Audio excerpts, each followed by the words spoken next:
The marriage certificate was still warm from the printer when Ragnveld Blackwood shoved it across the locker room bench and said, 50,000 says she's gone inside a month. Nobody laughed. That was the terrifying part. 23 grown men, granite-shouldered, blood-soaked warriors of the ice, went dead quiet, and the only sound was the hiss of the ventilation and the distant crowd still howling from the arena above.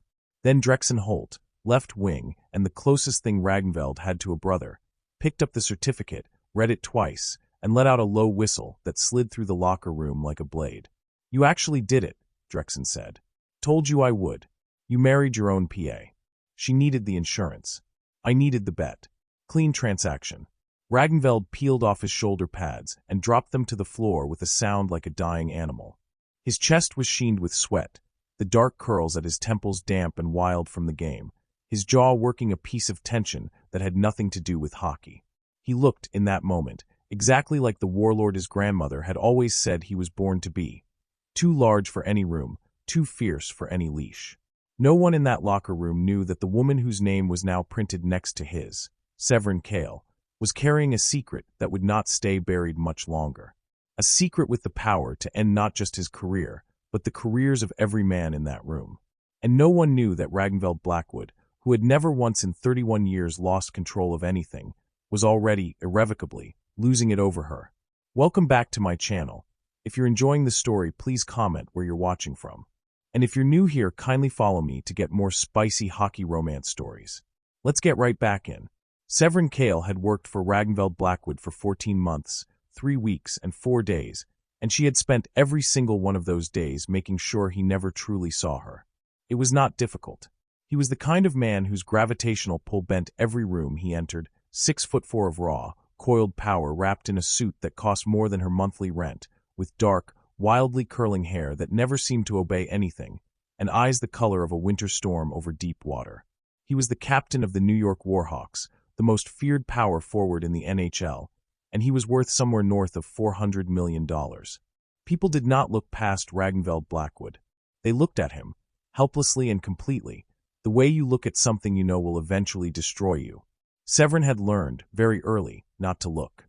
She managed his schedule, his correspondence, his penthouse on the 48th floor above Midtown, his travel, his contracts, and the terrifying complexity of his public image, all from a careful, professional distance.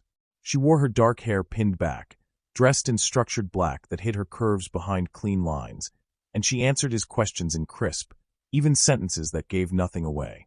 She was invisible. She preferred it. The problem was that the secret she was keeping was not the kind that stayed invisible forever. Her brother, Sevryn Kael, brilliant, reckless, 26 years old, had been embedded for 3 years in the investigative sports unit of the league's independent oversight body. He had spent those 3 years building a case about match fixing, about offshore accounts, about referees whose decisions could be traced, with enough patience and enough data, to the right hands holding the right money at the right moment. The case was airtight. It was also, as of 6 weeks ago, actively dangerous. Someone on the inside had discovered Kael was close, and someone had made it abundantly clear, through a broken windshield and a very specific voicemail, that if the case went forward, things beyond Kael's career would be at risk. Sevryn had not told her brother to stop. She was not that kind of woman, but she had done something arguably worse. She had stayed at her desk, in the orbit of the most magnetic and unknowable man she had ever encountered, and she had said nothing. She had kept the wall up. She had kept herself invisible. Right up until the night Ragnveld Blackwood pulled her into his office at 10:45 in the evening, poured 2 glasses of scotch she hadn't asked for, and said, "I need you to marry me." She had not spilled the scotch. She was proud of that. She had set it down with extraordinary care, the way you set down something explosive, and looked at him across his desk with the same expression she used for impossible calendar conflicts. "I'm going to need that sentence to mean something different than it sounds," she said. He had the audacity to look impatient, as if she were the unreasonable one. He dropped into his chair with the coiled ease of something large and predatory, and he explained it in the same tone he used for line changes. Drexen had bet him, publicly, loudly, in front of the entire team, that Ragnveld was constitutionally incapable of keeping any woman in his life for longer than 30 days. The bet had started as a joke. It had escalated, as all things did with 23 men and nothing but adrenaline and competition to fill the off hours, into something with real teeth. $50,000. A charity of the winner's choice. And the condition, the woman had to be someone real. Someone already in his life. Not a date, not a model, not someone assembled for the occasion. It has to be you, he said, as if this were the most logical conclusion in the world. Because I'm already in your life, she said flatly. Because you're the only person in my life I actually trust. The sentence landed somewhere it had no business landing. She picked it back up, buried it, and crossed her arms. What do I get? He named a number. It was a large number. It was the kind of number that could pay for her brother's legal protection, his security, the safe house she had been quietly researching for 3 weeks. She said yes before she finished the thought, which was the first mistake. The second mistake was signing the certificate. The third, and this one she would not admit for a very long time, was the way she looked at his handwriting on the document. The way it struck her as unbearably, dangerously human. The penthouse was not a home. It was a declaration. Floor-to-ceiling glass overlooking a city that never quite went dark, walls of poured concrete and raw steel, trophies arranged with the careful disorder of a man who valued them but refused to seem like he did. A framed number 27 jersey on the wall above the bed, Blackwood, the name sewn in clean white letters like a war banner. They had agreed on terms. Separate rooms. Professional conduct. He would continue to work. She would continue to manage his work. The only difference was the ring on her finger, a simple platinum band he'd produced from his jacket pocket, as though he kept spare wedding rings on his person, which somehow she believed he did, and the fact that she now slept 40 feet from him instead of across the city. It lasted 3 days before the terms began to disintegrate. He was, she discovered, impossible to ignore at close range. He woke before dawn and trained with the focused, merciless dedication of someone who had built his body into a weapon over decades. He ate in silence but with obvious pleasure. He read actual books, dense and dog-eared, and left them face down on every surface as if they were temporarily paused conversations. He was loud when he laughed, which was rare, and when he was angry, which was less rare. The air in the room changed the way air changes before a storm. He also, without any apparent awareness of what it did to her composure, had the habit of leaning over her shoulder to read her screen when he had a question about something she'd scheduled, close enough that she could feel the warmth radiating off him like an open furnace. "You're breathing on my work," she told him on the third day. "I'm reading your work," he said, without moving. His voice, at that proximity, had a texture to it, something low and deliberate that her nervous system refused to categorize as professional. Same result. He pulled back, but slowly, and she caught, just at the edge of her peripheral vision, the corner of his mouth doing something she had never in 14 months seen it do. He was almost smiling. The call from Kael came at 2 in the morning, 11 days into the arrangement. Sevryn had been awake already.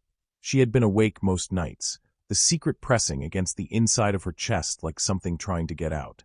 She took the call in the kitchen, voice low, standing in the cold blue glow of the city outside the glass. "They know who I am," Kael said without preamble. His voice had a shredded quality that told her he hadn't slept in longer than she had. "They know everything, Sev. They know I've been building the case. And whoever's running the money, they're connected. High up. I think it goes all the way to. Don't say it on the phone. A beat. It goes to someone on the Warhawks." The city outside the glass went very still. Or maybe that was just her. "Kael, I have the wire transfers. I have the account numbers. I have enough to take this to the Federal Oversight Board, but if I do it now, before I'm protected, they will bury it. And me." His voice dropped. "I need 2 weeks, Sev. Just 2 weeks to get the documentation to someone outside the structure. Can you?" "Yes," she said. The word came out before she'd assembled the reasons behind it. She hung up and stood in the dark kitchen for a long time. When she turned around, Ragnveld was standing in the doorway. He was bare-chested, his dark curls disheveled from sleep, his gray eyes watching her with an expression she had never catalogued before. Not concern, exactly. Something older than concern. Something that had weight to it. "Who was that?" he asked. "Wrong number," she said. He looked at her for a moment that lasted several small eternities, and she held herself very still under the weight of it. The way you hold still when something large and dangerous is deciding whether to move. "You're a terrible liar," he said finally, and pushed off the doorframe and went back to bed. She stood in the kitchen for a very long time after that, her heart doing something erratic and alarming inside her chest, and she was not entirely certain it was only fear. The rain came on the 14th day. A true New York downpour, the kind that turns the city into a system of rivers and reflections, neon bleeding across the wet pavement outside Madison Square Garden like war paint. They had been at a team event, mandatory appearance, sponsors, cameras, and somewhere in the chaos of leaving, they had been separated from the car, and they were standing on West 34th Street in the rain, both of them soaked through inside 30 seconds.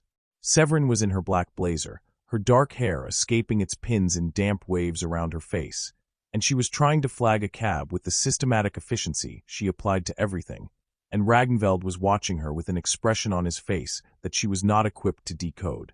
"Stop," he said. "I'm getting us a cab." Sevryn. His voice had that quality again, the low, deliberate texture.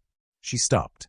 He stepped closer, which was the thing he did that destroyed her, the thing she had been cataloging and suppressing for 14 months, this absolute lack of hesitation in his body, this physical certainty that the space between them was negotiable. He was drenched. His dark curls were plastered to his forehead, his shirt transparent with rain, his jaw set with an intensity that had nothing to do with the cold. He was close enough that she could see the rise and fall of his chest. Close enough that the city around them, the noise, the neon, the thousand indifferent strangers, ceased to exist. "I need to know what you're not telling me," he said. Her breath caught. "I don't know what you mean." "Yes, you do." His hand came up and did the thing it had no right to do, brushed a strand of wet dark hair from her face, his thumb grazing her cheekbone, and the contact was so careful and so certain that it shattered 14 months of very deliberate distance in approximately 1 second. She looked up at him in the rain and the neon light, and everything she had been suppressing rose to the surface of her expression like something alive and ungovernable, and she watched him see it, watched something shift in those storm-gray eyes. Her phone rang. It was Cassiel's emergency number. She stepped back. She answered it, and the night fractured. It was worse than she'd feared. Someone had leaked that a case was being built. Sports media had gotten a fragment of it, enough to run a speculative piece that named the Warhawks organization generally, and by morning the phones of every person connected to the team would be detonating. Cassiel had 12 hours to move his documentation to protected channels, or it would all become inadmissible. And someone, Sevryn didn't know who, couldn't know who, had told the people running the money that there was a leak inside the organization. Suspicion, according to Cassiel's contact, had turned toward a woman recently close to the Warhawks' inner circle. A new addition. A wife. They thought it was her. She told Ragnveld everything at 3 in the morning, sitting across from him at the kitchen counter, because she was out of walls to hide behind and her brother's safety was running out of time. She told him about Cassiel, about the case, about the wire transfers and the account numbers and the referees and the offshore money. She told him she didn't know who on the Warhawks was involved. She told him she had known for 6 weeks and said nothing because she had not trusted anyone, including him, with something this large. He sat very still while she talked. His hands were flat on the counter, his jaw set, his eyes fixed on her face with an attention so absolute it was almost unbearable. He did not interrupt. He did not move. He was the most controlled she had ever seen him, which somehow was the most frightening he had ever been. When she finished, the silence stretched. "How long?" he said carefully. "Have you been sitting on this across the desk from me every day?" 6 weeks. He exhaled. It was not the sound of a man who was calm. It was the sound of a man working extremely hard to remain so. He pushed back from the counter and stood and went to the window, and she watched his shoulders, those broad, war-hewn shoulders, move with the slow, deliberate rhythm of someone who was choosing, very deliberately, not to do something destructive. Then he turned around. "Tell your brother," he said, "that he has everything he needs. I know a federal attorney who doesn't answer to anyone in the structure. She'll take it tonight." He pulled his phone from his pocket. "And I need you to understand something." Sevryn held very still. "Whoever is running money through my team, through my name, through my career, is going to answer for it. I don't care who it is." His voice had dropped to something low and absolute. "And you should have told me 6 weeks ago." "I know, but you didn't." He crossed the room. He stopped in front of her, close enough to fill her entire field of vision, and the expression on his face was something she had never seen on any human being before, raw and angry, and something underneath the anger that terrified her more than the anger did. Why? She held his gaze. Because I didn't want it to touch you, she said, and meant it. Something cracked in his expression. Something seismic, the way ice cracks across a whole lake at once. Sevryn, I'll call Cassiel, she said, because if he kept looking at her like that she was going to do something she could not undo. She stepped to the side. His hand closed around her wrist. Not tight. Certain. The way he skated, not fighting the ice, commanding it. Don't do that, he said. Do what? Retreat. The word was almost quiet. You've been retreating from me for 14 months, and I have watched it, and I want it to stop. Her heart was not behaving. Her heart had ceased behaving at some point in the last few minutes, and she was not certain it would recover. Ragnveld, I married you, he said, because I trust you. And I trusted you before I knew why, which should have told me something a long time ago. She looked up at him in the kitchen light, damp-haired, fierce-eyed, the number 27 jersey framed behind him on the wall like a battle standard, and 14 months of very careful distance collapsed all at once. I'm not retreating, she said, and she wasn't. The next 72 hours were the most chaotic of Ragnveld Blackwood's life, and he had once taken a puck to the jaw that required 11 stitches during a playoff game he then finished. This was worse. The documentation reached the federal attorney by dawn. By noon, warrants were in motion. By evening, the name that came out was not a player's name.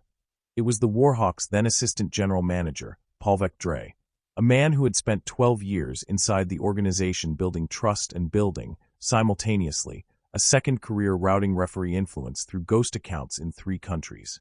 The league suspended him before the press got the story. The story got out anyway. It landed like a grenade. Every network, every hockey outlet, every sports page on the continent detonated simultaneously, and at the center of it, named because someone in the legal chain had talked, was Sevryn Kael Blackwood, the newly married personal assistant who had given the federal attorney the thread that unraveled it. Ragnveld's phone rang for 18 hours straight. His team's ownership called. The commissioner's office called. 3 different lawyers called. Drexen Holt called 9 times, and on the 10th left a voicemail that consisted entirely of a long, appreciative profanity. Through all of it, Ragnveld stayed in the penthouse. Through all of it, Sevryn was at his side. Not because of the terms. Not because of the bet or the certificate or the $50,000 that had started all of this. But because by the second morning, when the city was still burning with headlines and his phone was ringing again and she reached past him to silence it, and he caught her hand and held it against his chest over the steady thunder of his heartbeat, she understood that something irrevocable had occurred, something that had nothing to do with documents or secrets or career-ending scandals. The bet, she said. He looked at her. We're past 30 days, she said. He turned his hand over and laced her fingers through his, and his thumb traced the platinum band on her finger with a deliberateness that made breathing temporarily impossible. I know, he said. So technically. I lost the bet, he said. On day 2. She went still. Day 2. Day 2, when you told me my 8 a.m. meeting conflicted with my physiotherapy and rearranged my entire morning schedule with 16 minutes notice and didn't blink. He looked at her with those storm-gray eyes that she had spent 14 months refusing to fall into, and she fell into them now, helplessly, completely. I lost the bet the moment I realized I didn't want you to leave. The playoff run that year was the most brutal in Warhawks history. 5 series. Went to 7 games. Ragnveld played like a man who had found something to fight for beyond a championship, which he had, and every journalist who'd spent a week writing scandal pieces spent the next 2 months writing about the extraordinary, furious, beautiful hockey of number 27. Sevryn watched from the tunnel entrance to the ice, her dark hair loose for once, her hands still, her heart loud. She had always known he was extraordinary on the ice. She had managed his career for 14 months and watched him from a careful professional distance, and she had never let herself feel the full, devastating force of him as an athlete, the power and precision and wild, controlled violence of it, the way he moved like something elemental, like a force of nature that had been persuaded barely into the shape of a man. She let herself feel it now. Game 7 of the conference finals. The locker room afterward was pure chaos. The Stanley Cup trophy gleaming in the harsh fluorescent light, champagne, the roar of grown men releasing months of compressed tension, cameras and journalists flooding the space. Sevryn moved through it all, and when Ragnveld found her, still in his jersey, shoulder pads half removed, drenched, his dark curls wild, his jaw carrying the evidence of a third-period collision that would leave a spectacular bruise. The look on his face stopped every adjacent conversation within 10 feet. He crossed to her. He put his hand against her jaw, tilting her face up to his. "This wasn't how any of it was supposed to go," he said. "No," she agreed. "I married you for a bet. I said yes for money." His thumb traced her cheekbone, the same gesture in the rain on West 34th Street that had shattered 14 months of careful distance. And now, she reached up and pressed her hand flat against his chest, over the Warhawk's crest, over his still hammering heart. "Now," she said, "I think we should stay married for completely different reasons." The locker room erupted when he kissed her. Drexen Holt threw a towel at them and shouted something that got lost in the roar. Cameras flashed. Champagne sprayed. The Stanley Cup sat gleaming in the background like the whole world had been witness to something that was never, not for one moment, about hockey. Ragnveld Blackwood had spent 31 years being the most feared force on any ice he skated. He had never, not once, lost control of an outcome. He had lost control of this one on day 2, in a penthouse above a city that never goes dark, over a woman who had kept her walls so high he could feel the architecture of them, and had wanted, with a ferocity that shook him, to understand why she'd built them. She had built them to survive. He understood that now. He intended to spend a considerable amount of time making survival feel less lonely. They stayed married. The platinum band on Sevryn's finger became something different from what it had been the night it was placed there. The way all things become something different when they are loved instead of merely used. The bet was paid. Drexen's charity received $50,000 and a handwritten note from Ragnveld that said only, "You were right about everything." Sevryn Kael completed his case, was protected, and gave a 16-hour deposition that restructured 3 divisions of league oversight. The scandal passed, as scandals do, and the Warhawks won the Stanley Cup that June, in overtime, on a goal by number 27, with his wife watching from ice side and his name filling every throat in the arena like something ancient and triumphant. And in the quiet of the penthouse afterward, with the city blazing 48 floors below and the trophy on the counter next to his dog-eared books, Ragnveld pulled his wife against his chest and pressed his lips to the top of her head and breathed her in the way he'd been wanting to since approximately day 2, unhurried, unguarded, finally. "Terrible liar," he said into her hair. She laughed, a real laugh, open and unguarded, the laugh he had been cataloging evidence of for months, the laugh he intended to earn for the rest of his considerable life. "Terrible businessman," she said. "How so?" She turned her face up to his. Her dark eyes caught the city light. "You gave away $50,000, she said, "and got a wife who knows all your secrets, manages your entire life, and is constitutionally incapable of leaving." He smiled, fully, the way she had been waiting, without admitting it, to see him smile. "Best investment I ever made," he said. Outside, the city went on being the city, loud and relentless and luminous, a living thing sprawled beneath a sky that held no stars but needed none. Inside, 2 people who had spent a very long time keeping the walls up let them down entirely, and the silence between them was not empty but full of everything that had almost not been said, everything that had almost not been risked, everything that love, in its most ferocious and ungovernable form, insists on becoming when you finally stop running from it. This is the end of this beautiful story. I hope you enjoyed it. See you in my next one.